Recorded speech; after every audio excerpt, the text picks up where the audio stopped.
भारत के आला हुकाम जिनमें अमित शाह, अजीत डोभाल और राजनाथ सिंह बॉर्डर के ऊपर जा रहे हैं और खुफिया तरीके से जा रहे हैं और अपनी सिक्योरिटी फोर्सेस के साथ मिल बैठकर खुफिया प्लान को तरतीब देना शुरू कर दिया है। ये खुफिया प्लान है क्या, इस हवाले से आज की इस रिपोर्ट के अंदर हम डिस्कशन करेंगे। दूसरे नंबर पर बड़ी अहम बात यह है कि भारत ने एडवांस हेरोन ड्रोन भारत के लद्दाख सेक्टर के अंदर, अरुणाचल प्रदेश के अंदर और जो है तिब्बत के इलाकों के अंदर तैनात कर दिए हैं, जिसके बाद सिक्योरिटी काफी जो है वो अलर्ट पर आ गई है चाइना की जानिब से। तीसरे नंबर पर हम बात करेंगे कश्मीर के अंदर इंसर्जेंसी अगले लेवल पर पहुंच गई है। मसाजिद को किस तरह जलाया जा रहा है वो भी आज की इस वीडियो में डिस्कस किया जाएगा। छोटी सी गुजारिश है कि आप हमारा यूट्यूब चैनल हसना टीवी को सब्सक्राइब करें। हसना टीवी की इस रिपोर्ट को लास्ट तक जरूर देखें। अब बढ़ते हैं खबर की जानिब। खबर ये है कि अजीत डोभाल और राजनाथ सिंह जो है वो लद्दाख के बॉर्डरों पर घूमते फिरते नजर आए हैं और अपनी फौज को धलासा दे रहे हैं। आपको ये बता दें कि फौज की जो सेंट्रल कमांड है भारत की, वो लगातार चाइना के साथ बातचीत करने की फिराक में बैठी हुई है कि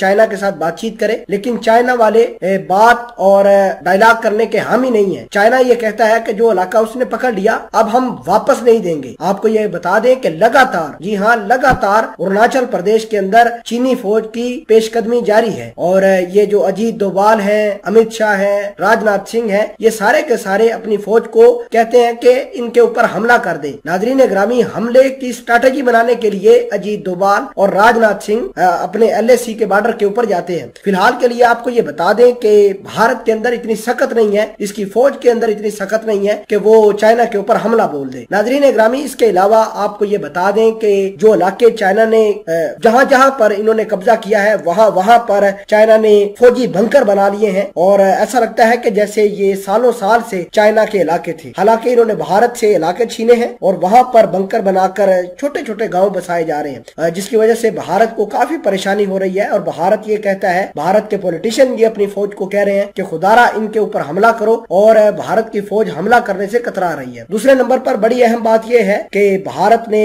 LAC के ऊपर हेरोन ड्रोन एडवांस जो है वो तैनात कर दिए हैं और आपको ये बता दें कि ये हेरोन ड्रोन इजराइल से आए हैं। इजराइल की जो एरो डिफेंस कंपनी है UAV के विंग ने इसको बनाया है, जो 35,000 किलोमीटर की बुलंदी पर परवाज कर सकता है और 52 घंटे तक लगातार जासूसी कर सकता है। इसके अंदर 200 हॉर्स पावर का एक बड़ा इंजन लगाया गया है क्योंकि इसने पहाड़ों के ऊपर मॉनिटरिंग करनी है। जिसके बाद चाइना के जो सिक्योरिटी है उसमें भी हमने अलर्टनेस देखने को मिली है। चाइना भी लगातार अपने वेपन्स को तैनात कर रहा है। और अगर हम बात करें कश्मीर की, तो कश्मीर के अंदर जो है वो RSS के गंडे मौजूद हैं। RSS लगातार मुसलमानों की इबादत गाहों को निशाना बना रहे हैं। जहां मुसलमान नजर आते हैं उनको शहीद करने का अमल आज भी जारी है। और हम आपको ये बता देते हैं कि ऑपरेशन ऑल आउट आज भी भारत ने कश्मीर के बारामूला, श्रीनगर के सेक्टरों में जारी रखा हुआ है, जिसकी वजह से जो मुसलमान हैं उनको शहीद किया जा रहा है, इलीगल डिटेंशन की जा रही है, नामालूम जगह पर उनको गिरफ्तार करके ले जाया जा रहा है और